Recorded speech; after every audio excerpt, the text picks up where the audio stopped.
सोचिए जरा, एक ऐसे शहर के बारे में जो सोने का बना था और फिर समुंदर में कहीं खो गया। सदियों तक लोग इसे बस एक कहानी मानते रहें।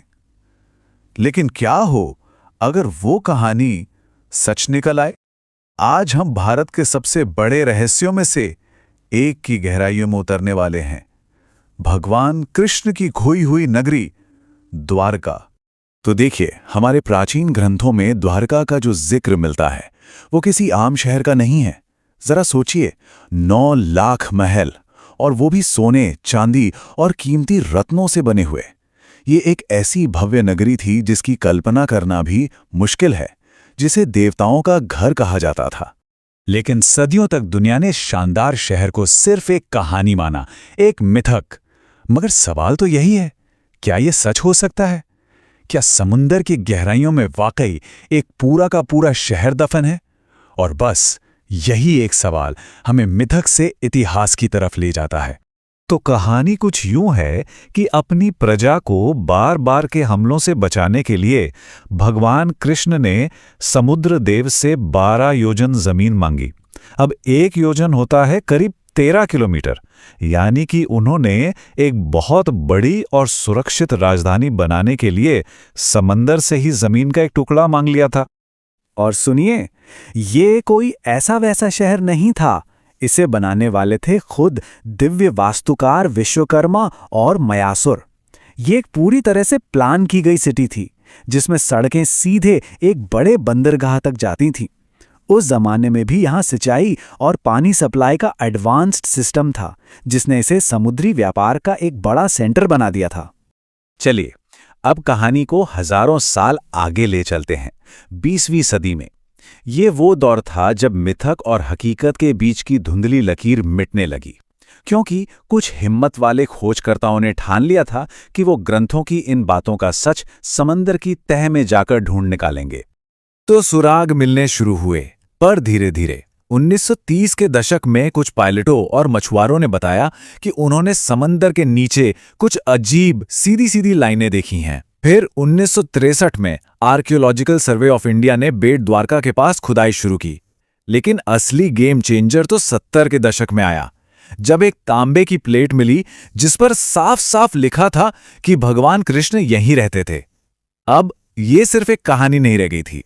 मगर देखिए, इस जांच को आगे बढ़ाने के लिए एक ऐसे लीडर की जरूरत थी जो ये मानता हो कि इन प्राचीन ग्रंथों में सिर्फ कहानियां नहीं, बल्कि एक ऐतिहासिक राज दफन है। और वो शख्सियत थे डॉक्टर एसआर राव, जिन्हें भारत में मरीन आर्कियोलॉजी का जनक माना जाता है।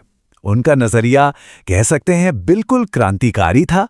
उन्होंने कहा, मैं इन ग्रंथों को धार्मिक किताबें नहीं बल्कि इतिहास के दस्तावेज मानता हूं। और बस इसी एक सोच ने इस पूरी खोज का रुख ही बदल दिया। अब सोच तो कमाल की थी, लेकिन रास्ता बिल्कुल आसान नहीं था। विज्ञान को अब समंदर की गहराइयों में उतरना था, और यह मिशन चुनौतियों से भरा हुआ था।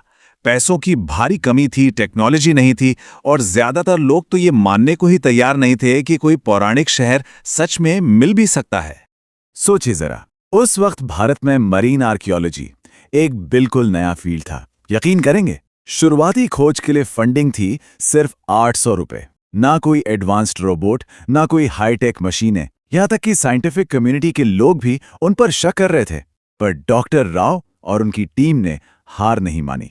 तो उन्होंने किया क्या? उन्होंने इस केस को सुलझाने के लिए मॉडर्न फोरेंसिक टूल्स अपनाए। सोनार स्कैन के जरिए उन्होंने साउंड वेव्स को अपनी आंखें बनाया और समंदर की सतह का नक्शा तैयार किया, ताकि इंसानों की बनाई कोई भी चीज़ पहचानी जा सके। हाइड्रोग्राफिक सर्वे से डिजिटल मैप बनाए गए, और फिर गोताखोरों ने उन खास जगहों पर जाकर अपने हाथों से खुदाई की और सबूतों को बाहर निकाला। और फिर सालों के इस जीतोड़ मेहनत के बाद आखिरकार वो पल आया जब सदियों पुरानी कहानियों का सामना हुआ ठोस सबूतों से। वो सबूत जो समुद्र की गहराइयों में दुनिया से छिपे थे। तो इन पानी के जासूसों को आखिर मिला क्या? एक बहुत बड़ी 560 मीटर लंबी शहर की दीवार, 30 से भी ज्यादा बड़े बड़े पत्थर के खंभे जो पुरानी इमारतों के हिस्से थे, 3 छेद वाले पत्थर के एंकर जो बताते हैं कि वहां एक बहुत ही एडवांस्ड बंदरगाह था। और तो और मिट्टी के बर्तन, मोहरें और न जाने कितनी ही कलाकृतियां, मतलब एक पूरे डूबे हुए शहर के पुख्ता निशान। लेकिन सबसे हैरान करने वाली बात तो ये थी कि जो कुछ भी मिल रहा था वो सीधे सीधे ग्रंथों में लिखी बातों से मैच कर रहा था। पुराण कहते हैं कि शहर समंदर से ली गई जमीन पर बना था। साइंस ने साबित किया कि हजारों साल पहले समंदर का लेवल बहुत नीचे था। ग्रंथों में बड़े बंदरगाह का जिक्र है। खोज में ढेरों पुराने एंकर मिले। ग्रंथों में विशाल दीवारों की बात है। सोनार ने 560 मीटर लंबी दीवार ढूंढ निकाली। ये सब सिर्फ एक इत्तेफाक तो नहीं हो सकता है ना? लेकिन कहानी यहीं खत्म नहीं हुई। इसके बाद की टीमों को एक ऐसी चीज मिली जिसने भारत के प्राचीन इतिहास के बारे में हमारी पूरी समझ को ही चुनौती दे दी। एक ऐसा सबूत जो टाइमलाइन को ही बदलने वाला था। 9000 साल। जी हाँ, कार्बन डेटिंग से पता चला कि वहां मिली एक लकड़ी की कलाकृति पूरे 9000 साल पुरानी थी। ये एक ऐसा आंकड़ा था जिसने सबको चौंका दिया, क्योंकि ये भारतीय सभ्यता के इतिहास को हजारों साल और पीछे ले जाता है। इसका सीधा मतलब ये है कि ये खोज हड़प्पा सभ्यता से भी पुरानी है। ये इस बात का इशारा करती है कि उस दौर में भी एक बहुत विकसित सभ्यता मौजूद थी। इस एक खोज ने भारत के इतिहास की कहानी को एक नया मोड़ दे दिया। तो अब सबसे बड़ा सवाल, इतना भव्य, इतना विकसित शहर आखिर डूबा कैसे? क्या ये किसी श्राप का नतीजा था या फिर कोई भयानक प्राकृतिक आपदा? इस पे 2 थ्योरीज आमने सामने आती हैं। एक है पौराणिक कथा, जिसके मुताबिक गांधारी और ऋषियों के श्राप की वजह से यदुवंश खत्म हो गया और फिर समंदर ने उस खाली शहर को अपने अंदर समा लिया। और दूसरी है विज्ञान की थ्योरी, जो कहती है कि उस दौर में दुनिया भर में बर्फ पिघलने से समंदर का लेवल अचानक कई मीटर बढ़ गया था।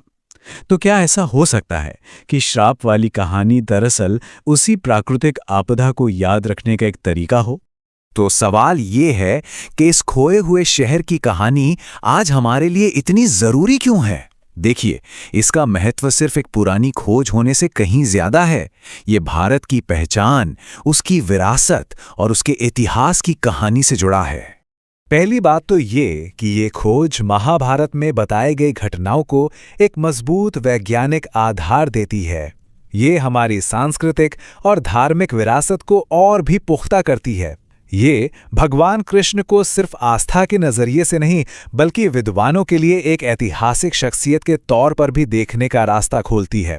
और सबसे बड़ी बात, ये उन ग्रंथों के लिए ऐतिहासिक न्याय है जिन्हें बहुत लंबे समय तक सिर्फ कहानी कहकर नकारा जाता रहा।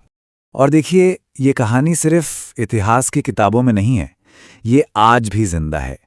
इसी साल फरवरी 2024 में भारत के प्रधानमंत्री नरेंद्र मोदी ने खुद उस जगह पर जाकर समंदर में डुबकी लगाई, मोर पंख अर्पित किए और इस प्राचीन शहर को एक बार फिर से पूरे देश की नजरों में ला दिया।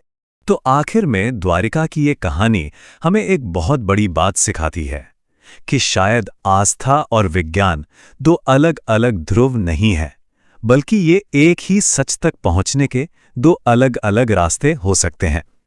एक रास्ता हमें विश्वास दिलाता है तो दूसरा उसे साबित करता है। तो ये कहानी हमें एक आखिरी सवाल के साथ छोड़ जाती है। अगर ग्रंथों में लिखा एक पूरा शहर समंदर की लहरों के नीचे सच में मिल सकता है, तो सोचिए समंदर ने हमारे लिए और कौन-कौन से राज अपनी गहराइयों में छिपा रखे होंगे।